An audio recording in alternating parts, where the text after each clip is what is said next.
Hi കൂട്ടുകാരെ, ഒരു പുതിയ കഥ കേട്ടാലോ? കഥയുടെ പേരാണ് ദൈവത്തിൻ്റെ ചെങ്ങാതി. അപ്പോൾ തുടങ്ങാം. ഒരിക്കലൊരു രാജാവ് ഒരു സ്വപ്നം കണ്ടു. സ്വപ്നത്തിൽ രാജാവ് ഒരു മാലാഖയെ കണ്ടു. ഗബ്രിയേൽ മാലാഖയായിരുന്നു അത്. ആ മാലാഖയെ കണ്ട് രാജാവ് ആഹ്ലാദിച്ചു. കൈ കൂപ്പി പറഞ്ഞു, ഈശോമിശിഹായ്ക്ക് സ്തുതിയായിരിക്കട്ടെ.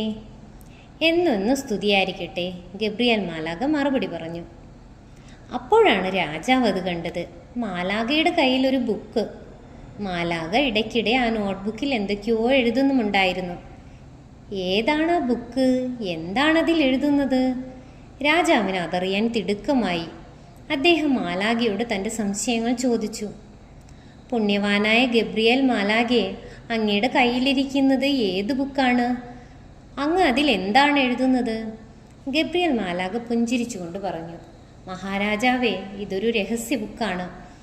ഇതിൽ ഞാൻ ദൈവത്തിൻ്റെ കൂട്ടുകാരുടെ പേരുകൾ എഴുതി വെക്കുകയാണ്.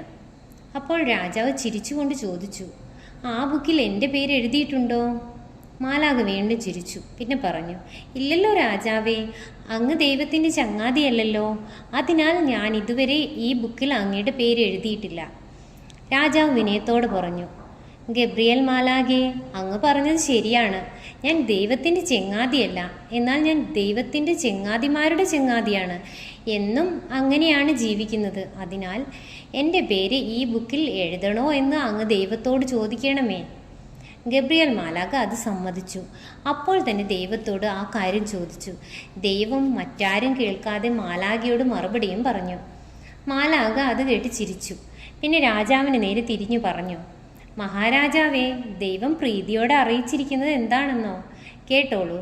ദൈവത്തിൻ്റെ ചെങ്ങാതിമാരുടെ പട്ടികയിൽ 1-ാം സ്ഥാനത്ത് താങ്കളുടെ പേര് എഴുതി ചേർക്കണമെന്നാണ് പറഞ്ഞത്. മാലാഖ ആ രഹസ്യം പറഞ്ഞിട്ട് പറന്നുപോയി. രാജാവ് ആനന്ദത്തോടെ കണ്ണടച്ചു, നന്നായി ഉറങ്ങി. പ്രിയപ്പെട്ടവരെ, ദൈവത്തിൻ്റെ ചങ്ങാതിമാരുടെ പട്ടികയിൽ 1-ാം സ്ഥാനത്ത് നിങ്ങളുടെ പേരുകൾ വരാൻ മോഹമില്ലേ? എങ്കിൽ ആ രാജാവിനെ പോലെ ജീവിക്കൂ. ദൈവത്തിൻ്റെ ചങ്ങാതിമാരുടെ ചങ്ങാതിയായി ജീവിക്കൂ. സ്നേഹം കൊടുക്കൂ, വാങ്ങൂ. സ്നേഹത്തിൻ്റെ വെളിച്ചം ലോകത്ത് പരത്തൂ. ഇതൊരു സൂഫി കഥയാണ് കേട്ടോ. എല്ലാവർക്കും ഇഷ്ടമായല്ലോ. ഇനി അടുത്ത കഥയുമായി വീണ്ടും വരാം. ബൈ.